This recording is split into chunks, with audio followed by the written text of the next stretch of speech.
A house of cards take only a few seconds to collapse.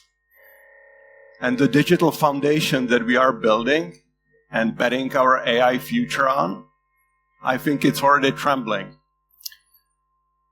Good morning. My name is Ondřej. Thank you for joining me today. And I'm here to talk about the thing that should really concern us all, the very basis underpinning our digital future. I've spent the last 3 decades wrestling some of these foundational issues firsthand. And today I'll show you what I believe and why I believe we are nearing a critical tipping point. This audience, I'm sure, perfectly knows that cybersecurity threats have evolved from isolated incidents to full-blown digital crisis, with attacks growing at unprecedented speed in both sophistication and scale. Probably the best number to evidence that is that cybercrime damages are projected to reach $10 trillion this year, which to me is probably the biggest transfer of wealth or biggest transfer of economic value in the history of mankind. But here's the thing. I would argue that all this mess isn't necessarily because or only because the attackers are getting better. It's also because we have some very serious fundamental issues in the very fabric of the core systems that power our digital society. And especially now, as we are opening this new exciting chapter and starting to build incredible things with AI, addressing some of these issues is becoming hugely important. Because what if this brilliant AI-powered future is built on something far less stable? What if I told you that it's all resting on a house of cards? This new AI era isn't just about faster computers or about smarter algorithms. Very likely it's going to cause a fundamental shift in how we live, how we work, and how we interact with the world around us. Just think about it. AI is poised to revolutionize healthcare, transportation, education, manufacturing, finance, you name it. Every industry that we know, every vertical, similar to what computers and the internet did some time ago, but now with more vigor, more intensity, and I would say also more political support. We're talking about personalized medicine, self-driving cars, smart drones, smart cities, fully automated dark factories with no humans involved, and AI-powered assistants so personal that they basically become our closest soulmates. Is it scary? Maybe, but the potential is breathtaking, as is the amount of dollars that's being poured in these things. This is a truly transformative force, and it is coming. But there is also a dark side to all of this. AI abused and weaponized for offensive purposes. Late last year, Google Project Zero made a splash by using an LLM to perhaps discover the first new zero day in SQLite. Then last month, a group of Google researchers published a detailed paper where they analyzed 12,000 real-world AI-based cyber attacks, clearly showing AI's growing offensive capabilities. Also worth noting is that the general trend of guardrails built into the LLMs that are becoming less stringent, not more, as evidenced, for example, by the latest image generation model inside OpenAI, which only took a few days for the bad guys to realize this is a super handy tool for generating things like fake IDs, fake invoices, and other malicious items, breaking many commercial IDV and anti-fraud solutions. And to crown it, just 2 weeks ago, TechCrunch reported on North Korea launching a new cyber unit with a focus solely on AI-powered attacks. So Kim is at it again. I would say things are starting to get pretty wild. And so with this rapid acceleration towards AI-driven future, there's a critical question that we have to ask ourselves. Are we really ready for it? Let's take a closer look at what we are building on. Our digital infrastructure today is based on complex interconnected systems that are riddled with vulnerabilities. This is not a new thing, of course. It's an old murky problem that we have kind of known about, but we have ignored. But we always knew was going to backfire on us unless we do something about it. The numbers don't lie. According to the CVE database, over 40,000 new vulnerabilities were reported in 2024 alone. That's a 43% increase year on year. And the average time it took to discover a vulnerability was 215 days. This is just the ones that we know about, of course, and only cover third-party systems. Vulnerabilities in our own code would be on top of that. And as the complexity of these systems grows, this is no longer a linear problem. It is actually an exponential problem. Most of these vulnerabilities fall into critical categories like cross-site scripting, improper input validation, out-of-bound reads and writes, etc., making them highly exploitable. And unsurprisingly, the software that is most targeted also happens to be the one that is most commonly used. A house of cards only takes a few seconds to collapse.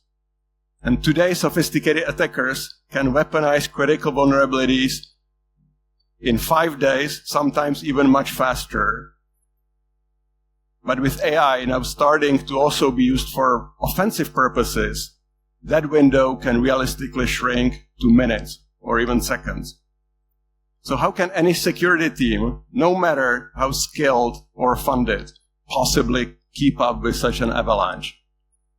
The sheer volume combined with the ever-increasing speed of exploitation makes traditional approaches totally unsustainable. But there is more to this.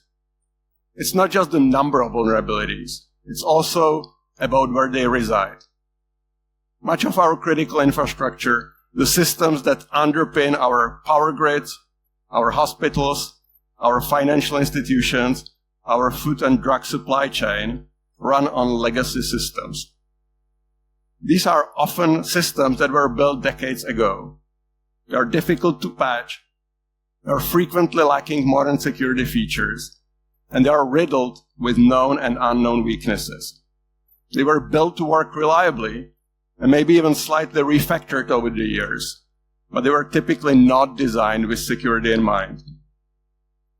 And to make things even more challenging, the attack surface has become really complex and incredibly heterogeneous. So we are not talking just about workstations and servers anymore, of course. It's the cloud, now used by over 95% of all enterprises. It's IoT, where the number of devices is in the tens of billions. It's all the mobile stuff. And it's the APIs connecting it all together.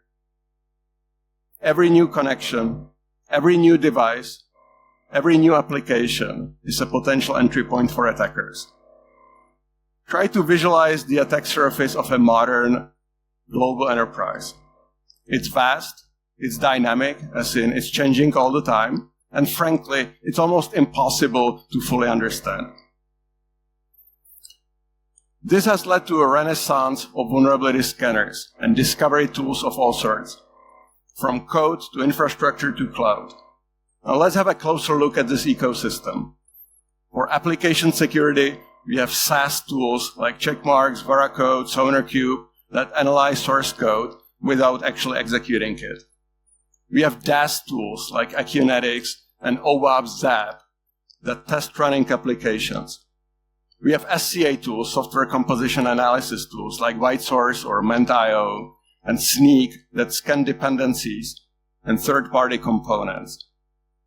For infrastructure, we of course have network scanners like Tenable Nessus, Qualys, Rapid7, etc. And we also have container scanners like Trivy, Claire, and Encore. And then we of course have cloud security posture management tools like Wiz, which Google just decided was worth $32 billion in their biggest ever acquisition. I guess if your house of cards is built on cloud, you are willing to pay wizard level prices. The whole scanning market is valued at over $5 billion annually now, and growing at almost 20% CAGR, according to Gartner. The bottom line here is that people today are doing a lot of scanning, and these tools have become remarkably effective. So one can say that all is good or not. We've solved the problem. Well, not quite. This has led to a situation where CISOs and their teams are frustrated and burning out, pretty much drowning in the sea of vulnerabilities. In most companies that I talk with, the number of items in their vulnerability backlog is in the hundreds of thousands, or even millions, sitting there and waiting to be investigated. Security teams are overloaded by vulnerability counts that far exceed their ability to triage and fix them in a timely manner. And you don't have to take my word for it. A recent study by Ponemon Institute quantified it even better. The average today is 1.1 million vulnerabilities in backlog per organization. And not even half of them ever get remediated. It's just terrible. Here are some actual quotes to get an even better sense of the situation. So this is from Chris Krebs. I think some of you actually know this person, former director of CISA, saying, "It's like playing a whack-a-mole with a sledgehammer. By the time you address one set of vulnerabilities, 3 more critical ones have popped up." A Forrester analyst, Eric Nost, said, "The tech industry has now become overwhelmed by vulnerabilities to the point where it can't keep up." Then we have Wendell Snyder, the former CISO of Intel and Square, saying, "There is a systemic problem in how we approach vulnerabilities. Organizations keep investing in better detection capabilities without equal investment in their remediation capabilities." And lastly, Jeff Moss, the famous founder of Black Hat and DEF CON, would say, "Every CISO I know is facing the same impossible math problem. Vulnerability discovery is outpacing remediation capacity by orders of magnitude." All right, folks. Now, let's play a little bit. I'm really curious about this. Please take out your phones and scan this QR code to answer this simple question. How many vulnerabilities are in your organization right now? And the options would be less than 10K, 10K to 100K, 100K to 1 million. Please do this. Okay, it's coming. 2 votes, that's not too many, please.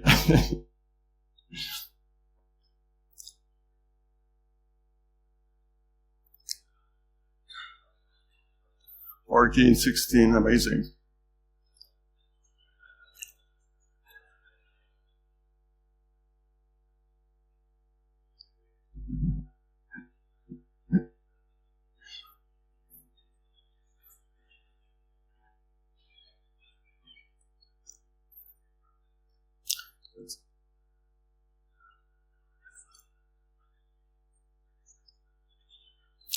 Okay.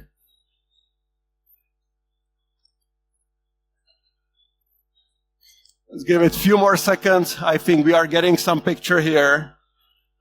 It's good that the over 1 million actually is only 7% here, but the we have stopped counting is a bit concerning, I would say. So I'm sending my condolences. Anyway, let's continue. I would say here is the real kicker. If you have ever worn the CISO hat, you know that it's not always just about technology or just about doing the thing that you believe is the right thing. The harsh reality is that once you start reporting a metric, you are kept accountable for managing it. But when it comes to vulnerability count, how on earth are we supposed to do that? Which brings me to a story that should send some chills down. Anyone here recognize this face? Would you know who that is? This is Joe Sullivan. I would like to tell his story a little bit. Sullivan was the chief security officer at Uber, a pretty respected figure in the cybersecurity world. He had built security teams at Facebook and eBay as well previously. The guy definitely knew what he was doing. But in 2016, Uber suffered a massive data breach, and Sullivan made a decision that would change his life forever. So what happened? Hackers broke into Uber's network, and as usual, they did it in a pretty embarrassingly simple way. An Uber employee's GitHub account was hacked by a simple credential stuffing attack. And in that private account, the bad guys found keys to the kingdom. AWS access keys for the entire Uber, hard-coded into the source code of the private application. The data breach was big. It was really big.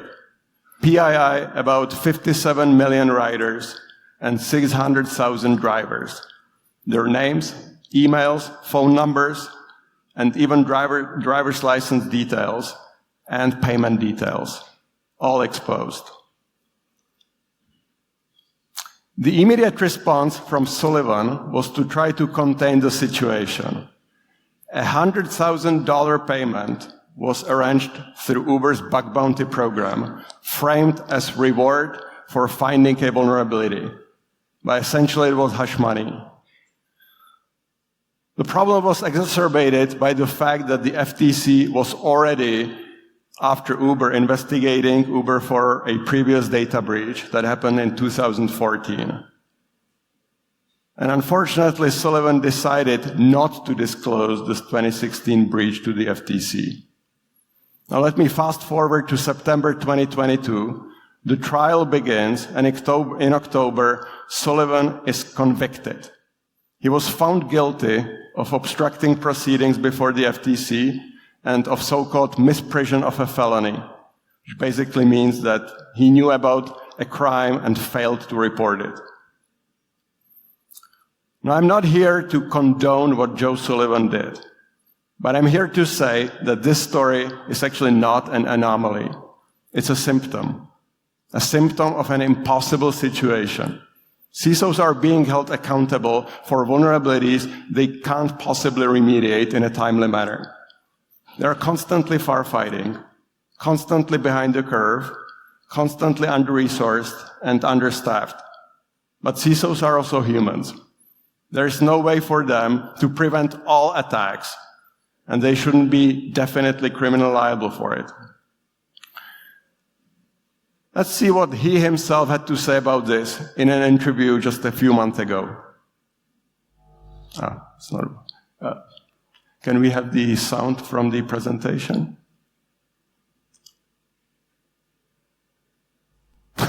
Okay. Won't work?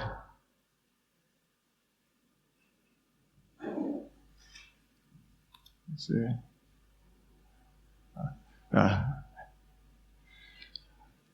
All right, okay, I guess we will do. He basically said that there's only so much that you can do within the budget, and people always expect the security leader to be the wizard that can save it all, but unfortunately the reality is somewhat different.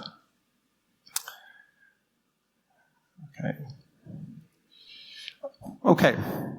We have talked about the explosion of vulnerabilities. We've talked about the challenges of legacy systems and the expanding attack surface. Now let's talk a bit about the traditional solution, patching. Patching is the cornerstone of vulnerability management, of course, applying fixes to remediate known security flaws, which sounds pretty simple, huh? But in today's environment, patching, especially manual patching, is becoming more and more unsustainable. It's like trying to fight wildfire with a garden hose. And here is why. First of all, the average time to patch a critical vulnerability, what the industry calls MTTR, is far too long. A 2023 report from Splunk states that the mean time to patch today is 115 days. Think about that. 115 days. That's like leaving your front door unlocked for 4 straight months, hoping no one notices. But we already know from the previous discussion that many critical vulnerabilities are exploited within days or even hours of disclosure, especially if the exploit code is publicly available. This gap is a critical window of opportunity for attackers, and unfortunately, it's only getting worse, not better. Patching isn't just slow, it's also disruptive. A 2022 survey found that 58% IT professionals reported experiencing significant disruptions to business operations due to patching. This is because organizations often have to take systems offline to apply patches, which can impact productivity, can impact revenue, can impact critical services. And even putting reboots aside, because of the sheer complexity and inherent fragility of today's systems, things tend to break quite often because of patching, require additional interventions and unwanted downtimes. And then, of course, patching can't protect you from the unknown. Of the 40,000 vulnerabilities that were discovered last year, 97 of those were 0 days, actively exploited in the wild before any patch existed. And lastly, patching doesn't address misconfigurations either. Servers left open to the internet, weak passwords, excessive permissions, etc., etc. The Verizon DBIR consistently shows that human error, including misconfigurations, is a major factor in a significant percentage of breaches. So patching is slow, it's disruptive, it doesn't address all vulnerabilities, and it's inherently prone to human error. I would just say we suck at it. We need a better approach, and that is coming closer to the root cause of the problem.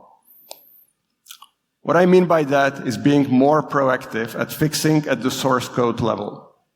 This is a powerful concept, but anyone who has ever worked in this area will probably agree that the challenges here are even larger.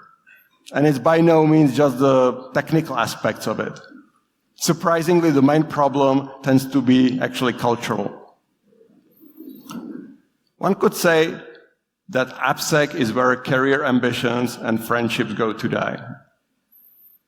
The average enterprise today maintains over 300 custom applications, with many more open source and other components that are dependent. That's 300 opportunities for your security team to be the most hated people in the company.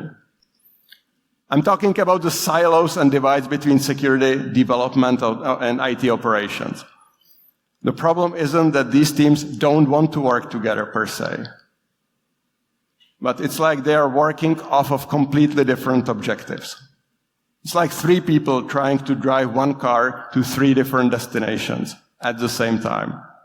I'm sure you know very well what I'm talking about. Security wants fixes to be rolled out very fast, while developers want to focus on forward-looking stuff, on innovation. And the ops people, with their risk-averse attitude, only add to the problem. If you have ever worked in AppSec, you know the developers and security teams usually only agree on exactly one thing, which is it's always ops' fault. And while we can laugh at these dysfunctional dynamics, the consequences are anything but funny. These organizational disconnects are creating massive risk exposure that no amount of tooling can ever solve. Which brings us perhaps to the most concerning aspect of the current situation. We're overwhelmed by vulnerabilities, challenged by legacy systems, and technical debt, struggling with expanding attack surfaces, and divided by organizational silos. And yet, in the midst of all of this, we are rushing headlong into the AI revolution, or even accelerating towards AGI. Before I get into what we could do about this, I would first like to challenge some deeply entrenched assumptions that the security industry has embraced. Because these may sound compelling, but actually make the problem even worse in my mind. First, the myth of just focus on the most critical vulnerabilities. While some prioritization is necessary, the reality is that attackers today chain multiple lower severity vulnerabilities to create critical attack paths. A 2023 IBM study found that 52% of successful breaches involved chains of medium severity vulnerabilities that bypass defenses focused only on critical issues. So focusing solely on the top 3% or only top 5% creates a false sense of security while leaving exposed flanks. Second, the shift left fallacy.